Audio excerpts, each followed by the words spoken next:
Okay, let's get into it. So in this video, we're going to look at how a compressor operates, the different parameters that you have control over with the compressor and how they work, how to use it, what compression does. Okay, so the compressor I'm going to be using for this is the FabFilter Pro C2. It's an awesome, really versatile compressor, and I highly recommend checking it out. But all the things that we look at, or the majority of the parameters we look at today, are on most compressors. So they'll be applicable to most circumstances that you use them in. Okay, so we're going to be processing a little basic drum break that I made. It sounds like this.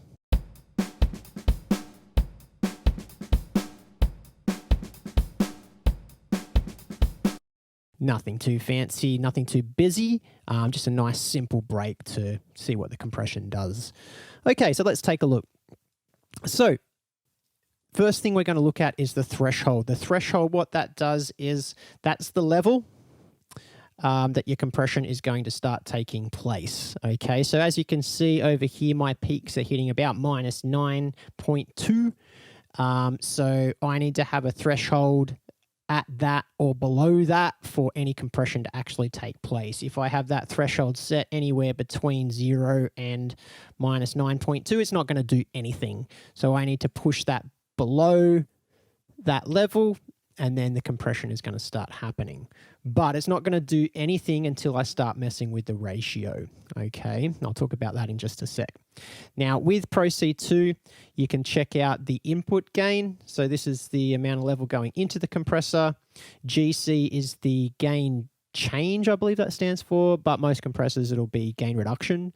So that's the amount of compression that's actually taking place. That's the gain reduction that the compressor is applying. And the output level is after the compression. So it's how hot your output signal is coming out. Okay.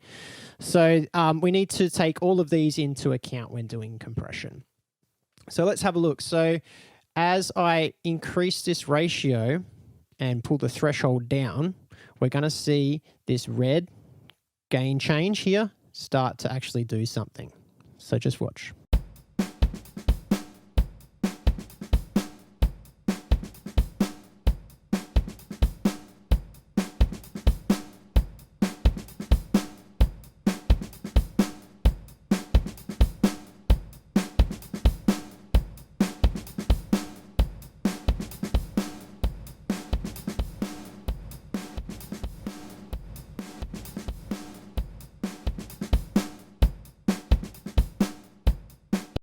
Okay, so you notice as I pulled that threshold down, the further down that I got, the more intense that compression got, because that means that every dB that goes over that threshold there is going to be compressed, and the amount of compression, the amount of the level that goes over the threshold that is going to be compressed, the ratio controls that. Okay, so for example, if you've got say a 2-to-1 ratio, and your threshold is set at, let's just say minus 15.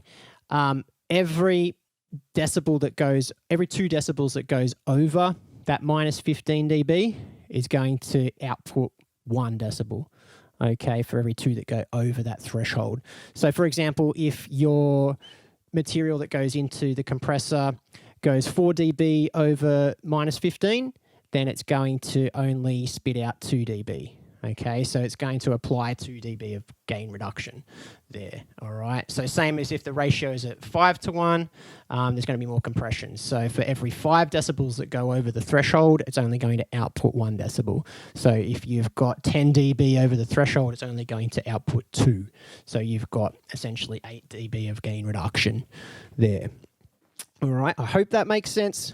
If it doesn't, essentially threshold is the level where the compression takes place. Ratio is the amount of compression that you're actually applying. Okay, so if you don't want to get too bogged down in the maths of it, ratio is just the amount of compression. Okay. All right, so we've got those going. That's great. We can see some compression happening. We can hear some compression happening. Next, we need to look at the attack and release settings. And these are going to be dependent on whatever material that you're feeding your compressor. Okay, so this is where the compression really starts to shine and your ability to use compression really starts to take effect, okay? Because this is where you get a lot of control. So you can look at compression as like a automated volume knob, basically, but a little bit fancier than that. But it's if we break it right down, that's basically what it is, okay? And the attack and release is how fast we control that volume knob. All right, so the attack is the amount of time it takes for the compression to start taking effect, and the release is the amount of time after the gain reduction has been applied that it goes back up. Okay, so you'll notice if I start messing with this now with the drum brake going, you'll notice as I change these settings, you'll see how this little red meter reacts to it.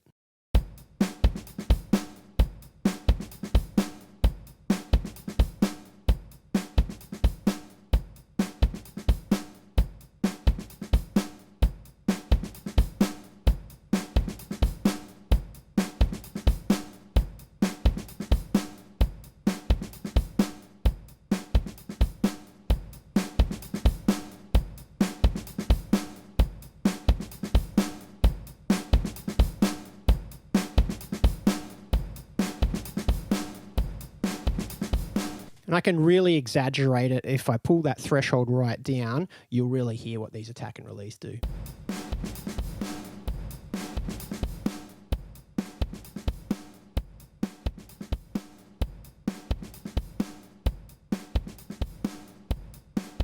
Okay, so notice as the attack goes up, you get more of that transient coming through and it gets a bit clickier, especially if I have that release right down, because it's just letting the transient through and then clamping down.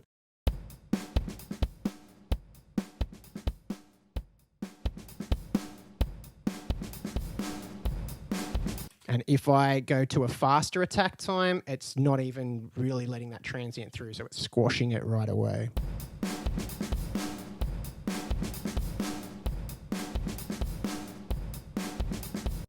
So a couple of really, really cool ways that apart from hearing what's happening with the compression, you look at your ears first, okay? So listen to what's happening first. But there's some really cool tools that you can use that let you visualize what's happening with the compression. Pro C2 has this visualizer. If you hit this display button, it defaults to on. It has this red line here, and that shows you where the compression is taking place and how much. Okay, let's have a look.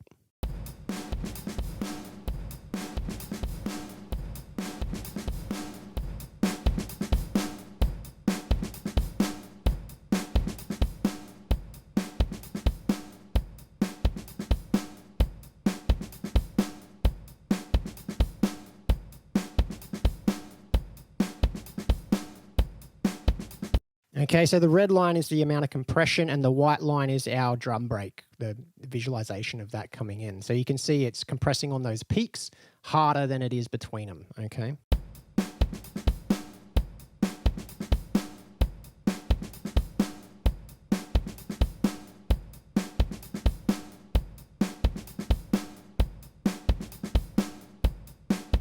So those little sort of snare shuffles in between, they're not getting affected by the compressor. And what's happening there is actually that amount of volume between that ghost note and the little shuffle on the snare and the main snare hit and the kick, the dynamic range is being decreased. So that's what compression is. We're decreasing the dynamic range of something, okay? Not only are we doing that, but we're adding, you can use it to add punch, you can use it to tighten things up, you can use it to add weight, you can use it for a whole bunch of different reasons. Another important little tool that you can use when you're looking at compression is this smexoscope. It's smart electronics, it's free, just look it up, Google it. And it's just a visualizer for the waveforms. So we'll look at it without the compression and we'll look at it with the compression and have a look at what the compression is actually doing. So I'll turn the compressor off first.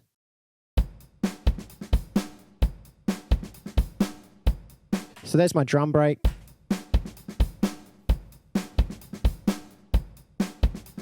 Okay, you can see those real spiky transients there, and we want to sort of control those, bring up the bits in between, and just make this drum brake a bit more present and more full. I always start with the threshold down, ratio down, and go from there. There's no I don't go with like any preset way of approaching things. I listen to the material and then adjust the threshold and the ratio until the compressor starts working and I get as much compression as I want. Then I start messing with the attack and release.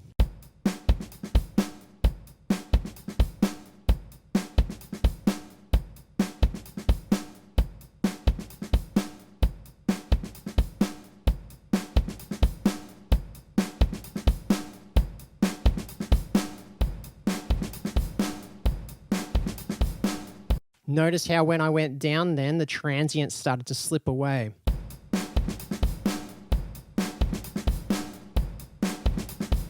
And this is where we get into our makeup gain territory. Okay, now what's happening here is that this Pro C2 has this auto makeup gain as a default. I'm going to turn that off and I want you to look at the input versus the output levels. So input here, output here.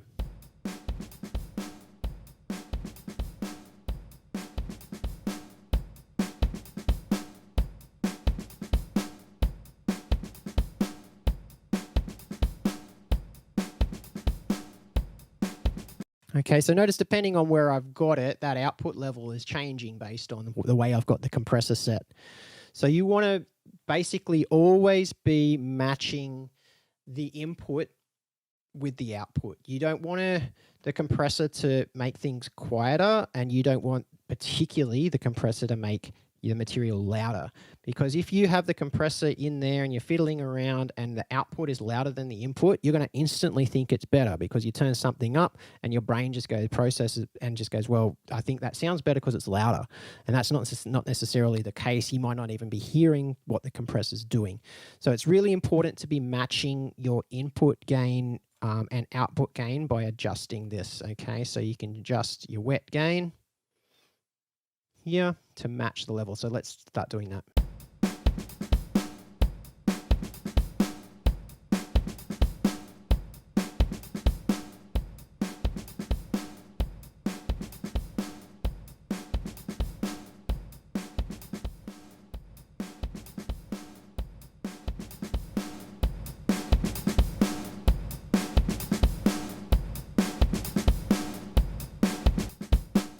Okay, so without compression, with that absolutely slamming compression,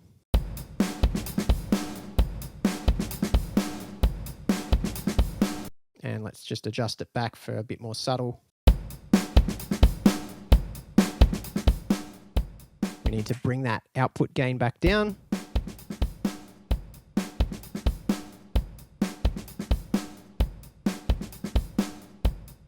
Okay, now it's nice and level matched.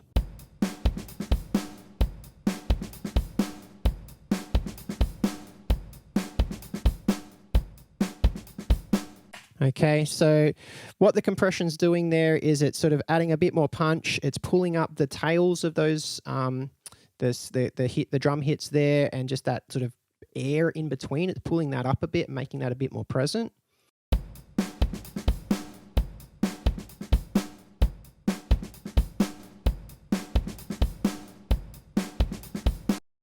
Okay, so that's our main controls of a compressor. Remember, threshold is where the compression starts working, the level that it starts working. Ratio is our amount of compression. Attack is how fast the compression takes hold. And the release is when after the compression has done its thing, it's how long it takes to start going back up. Okay, and then we need it to mess with our output gain, our makeup gain, to make sure that it's roughly the same level that's going into the compressor after we've applied our gain reduction. Okay. Now, another little thing that you can have with Pro C2 and a couple of other different types of compressors is this knee. Most compressors have this set. Some have a switch to make it a hard knee or a soft knee, and this one has sort of like a slider so you can change it. Notice how it changes this here. This is the knee. So a hard knee is the compression's a bit more aggressive, and as the soft knee, it's a bit rounder and takes a little bit longer to respond. So if I mess with those on the drums, let's see what it does.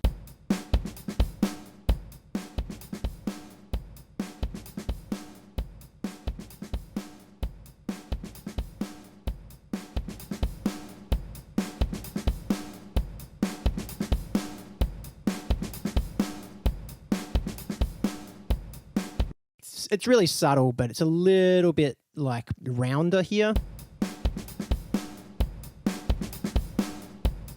And a bit more aggressive as we go back up to hard there, okay? So that's basically compression in a nutshell, the different controls that we have. It's rare to see any other controls apart from the ones that I've showed you. Some software compressors particularly can be quite complex. Pro C2 is quite a complex compressor, but they're the threshold ratio, attack, release, and our gain, they're the main controls that you're going to see in a compressor. So I hope that helps, and I'll see you over in the next video.